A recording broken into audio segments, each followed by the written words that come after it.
Hi, loves. I wanted to take a moment to share an experience that I just had in a coaching session with a male client of mine. So, for those who aren't familiar with the boiling frog analogy, basically it's the idea that there's a frog. This might sound cruel, but there's a point. So, there's a frog, and it's put in a pot of water. And at the time, the water is just room temperature. However, while the frog is in the pot, a person turns on the heat at a very low temperature, and as a result, the temperature will slowly rise to the point of boiling.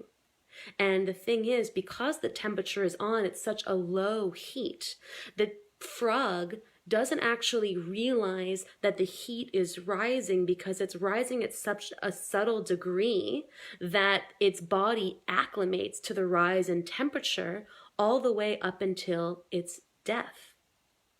Kind of intense, right? But it's a real thing.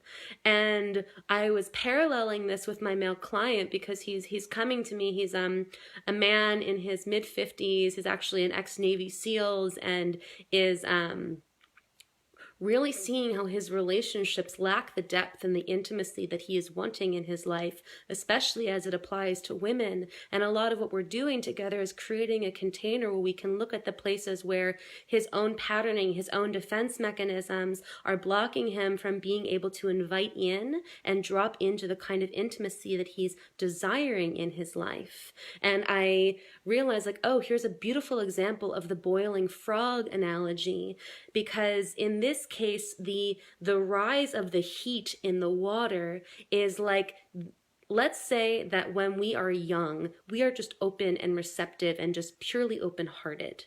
And that's just how we're designed to be. That's how we naturally come into the world.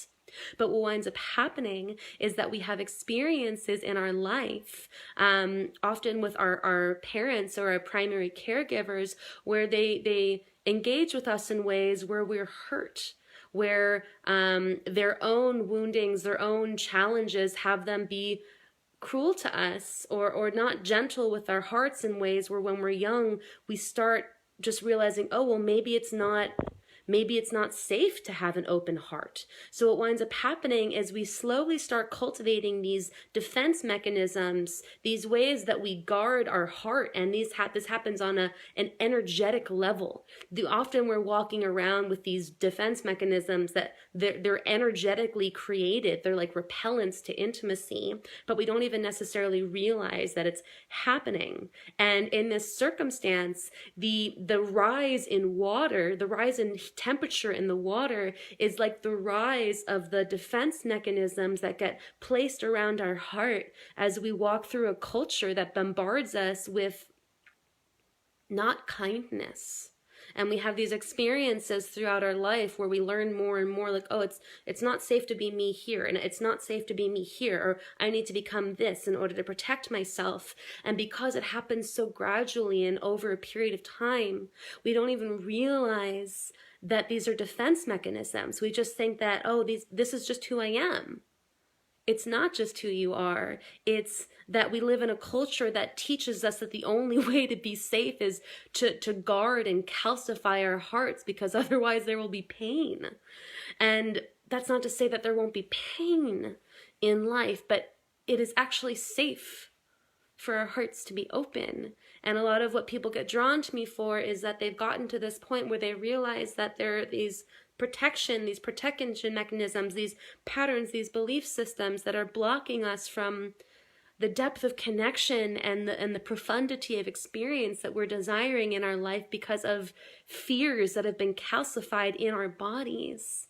So the boiling frog analogy, it's this invitation to really explore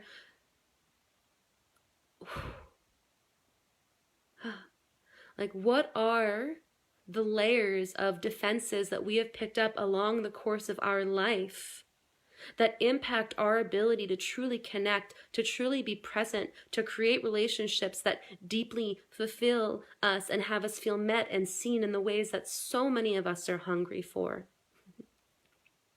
That some of the people who are in the pursuit of power over and more money than one could possibly imagine, that ultimately what it comes down to is just a desire to feel like it is safe to be open and receive love. So that's my transmission for you in this moment. Love you, Phoenix Waters. Thank you to everyone who tuned in. I love to hear what your thoughts, ideas, comments, questions are in the comments below. I love you all, and I'll talk to you soon. Mwah.